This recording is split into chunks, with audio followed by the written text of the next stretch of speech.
Assalamualaikum warahmatullahi wabarakatuh. Selamat pagi anak-anakku tersayang. Jumpa lagi dengan Bu Faila dalam pelajaran matematika. Kali ini Bu Faila akan melanjutkan materi tentang garis dan sudut. Sebelum kita mulai, mari kita baca basmalah bersama-sama. Bismillahirrahmanirrahim. Setelah kemarin kita belajar tentang garis, yaitu hubungan antar garis dan kedudukan dua garis, maka hari ini kita akan belajar tentang sudut. Yang pertama adalah pengertian sudut. Sudut itu adalah daerah yang dibentuk oleh pertemuan antara dua buah sinar atau dua buah garis lurus.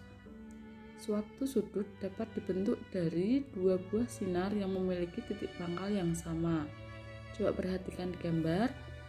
Sudut BAC pada gambar tersebut adalah sudut yang dibentuk oleh garis AB dan garis AC dengan titik pangkal pada A. Ruas garis AC dan AB kita sebut sebagai kaki sudut.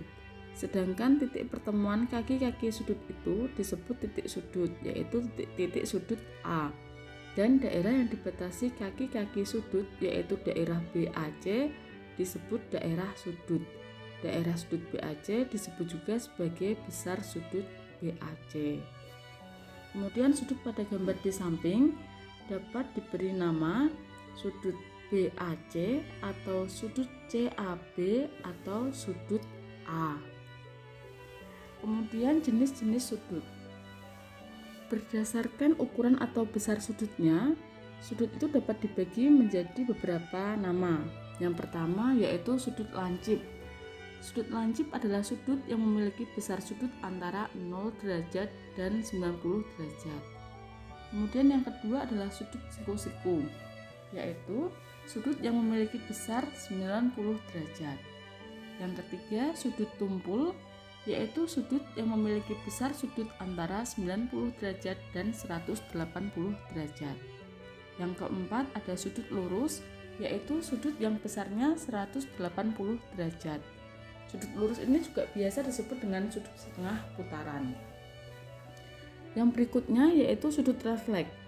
Sudut refleks adalah sudut yang memiliki besar antara 180 derajat dan 360 derajat. Kemudian yang keenam, sudut satu putaran penuh, yaitu sudut yang besarnya 360 derajat. Kemudian kita mencoba menentukan besar sudut yang dibentuk oleh jarum jam. Contoh pertama, perhatikan gambar. Tentukan besar sudut yang dibentuk oleh jarum jam dan jarum menit ketika menunjukkan pukul 2.00. Penyelesaiannya, pada pukul 2, jarum jam menunjukkan ke angka 2 dan jarum menit menunjuk ke angka 12. Sehingga sudut yang terbentuk adalah 1/6 putaran penuh. Sehingga besar sudut yang terbentuk adalah 1/6 kali 360 derajat sama dengan 60 derajat. Selanjutnya mari kita cermati pengukuran sudut yang terbentuk oleh jarum jam dan jarum menit pada waktu-waktu yang lain. Perputaran waktu selama 12 jam, jarum jam juga berputar sebesar 360 derajat. Akibatnya, pergeseran setiap 1 jam adalah 360 derajat dibagi dengan 12 jam, yaitu 30 derajat per jam. Contoh yang kedua, tentukan besar sudut yang dibentuk oleh jarum jam dan jarum menit ketika menunjukkan pukul 3.25. Penyelesaiannya, perhatikan jarum jam pada gambar yang berwarna merah muda. Jarum jam tersebut menunjukkan 3 jam lebih 25 menit. Dapat juga ditulis 3:25/60 jam. Karena tiap 1 jam jarum jam bergerak 30 derajat, maka 3:25/60 kali 30 derajat ketemu 102,5 derajat. Kemudian langkah berikutnya, perhatikan jarum menit yang berwarna biru. Jarum menit menunjuk angka 5, sehingga besar sudutnya 5 kali 30 derajat, yaitu 150 derajat. Sehingga sudut yang terbentuk antara jarum jam dan jarum menit ketika menunjukkan pukul 3.25 adalah 150 derajat dikurangi dengan 102,5 derajat sama dengan 47,5 derajat. Kemudian materi berikutnya tentang hubungan antar sudut. Perhatikan gambar.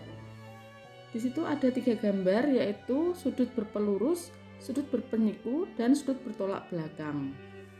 Yang pertama kita bahas sudut berpelurus atau bersuplemen. Berpelurus diambil dari kata dasar lurus. Sudut yang dibentuk oleh sebuah garis lurus adalah 180 derajat.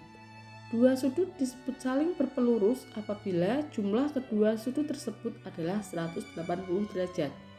Sudut yang satu disebut pelurus dari sudut yang lainnya.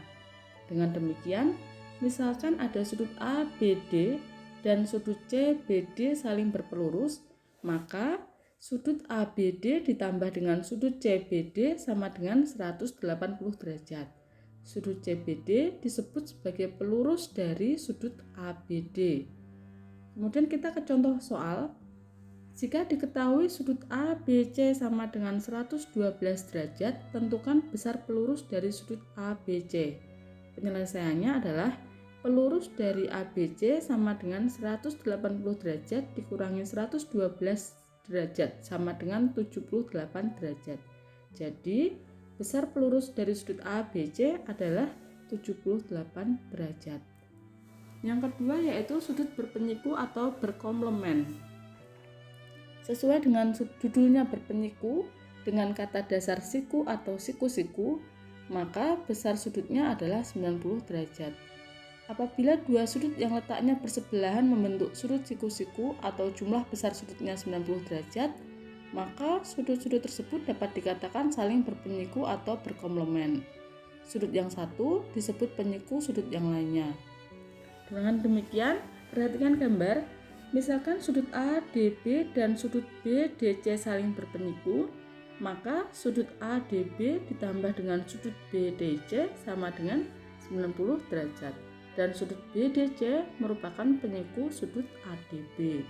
Contoh soalnya, jika diketahui sudut ABC sama dengan 52 derajat, tentukan besar penyiku dari sudut ABC. Penyelesaiannya sebagai berikut. Penyiku dari ABC sama dengan 90 derajat dikurangi dengan 52 derajat sama dengan 38 derajat. Jadi, besar penyiku dari sudut ABC adalah 38 derajat. Kemudian yang ketiga adalah sudut yang saling bertolak belakang. Sudut yang saling bertolak belakang adalah dua buah sudut yang posisinya saling bertolak belakang. Dua buah sudut yang saling bertolak belakang memiliki besar yang sama. Perhatikan gambar. Garis RS dan garis PQ berpotongan di titik T sehingga membentuk 4 sudut, yaitu sudut PTR, sudut RTQ, sudut QTS, dan sudut STP. Pasangan sudut RTQ dan sudut PTS dan pasangan sudut PTR dan sudut STQ merupakan sudut-sudut yang bertolak belakang. Contoh soalnya, perhatikan gambar. Tentukan nilai A, B, C dari gambar di samping. Yang pertama kita cari dulu sudut A. Sudut A dan sudut 60 derajat merupakan sudut berpelurus, sehingga A ditambah 60 derajat sama dengan 180 derajat. Kita peroleh A sama dengan 120 derajat. Kemudian kita cari sudut B. Sudut B dan sudut 60 derajat saling bertolak belakang, sehingga B sama dengan 60 derajat. Kita cari sudut C. Sudut C dan sudut A juga saling bertolak belakang, sehingga sudut C sama dengan sudut A sama dengan 120 derajat. Kesimpulan yang dapat kita ambil dari pelajaran hari ini adalah jenis sudut berdasarkan besar sudutnya dibagi menjadi sebagai berikut. Yang pertama adalah sudut lancip, yaitu yang besarnya antara 0 derajat dan 90 derajat. Yang kedua yaitu sudut siku-siku, yaitu sudut yang besarnya 90 derajat. Yang ketiga sudut tumpul, yaitu sudut yang besarnya antara 90 derajat dan 180 derajat. Yang keempat adalah sudut lurus, yaitu sudut yang besarnya 180 derajat. Yang kelima adalah sudut refleks, yaitu sudut yang besarnya antara 180 derajat dan 360 derajat. Kemudian yang keenam adalah sudut satu putaran penuh yang besarnya adalah 360 derajat. Kemudian kesimpulan kedua, Sudut-sudut yang bersebelahan dikatakan berpelurus jika jumlah sudut-sudut tersebut adalah 180 derajat. Kemudian kesimpulan ketiga, sudut-sudut yang bersebelahan dikatakan berpenyiku jika jumlah sudut-sudut tersebut adalah 90 derajat. Kesimpulan keempat, dua sudut dikatakan saling bertolak belakang jika posisi kedua sudut tersebut saling bertolak belakang. Kemudian besar sudut yang saling bertolak belakang pasti sama. Demikian yang dapat Ibu sampaikan, semoga bisa dipahami dan tetap jaga kesehatan ya anak-anak. Jangan lupa selalu terapkan 3M ketika dimanapun berada. Terima kasih anak-anak, selamat pagi. Wassalamualaikum warahmatullahi wabarakatuh.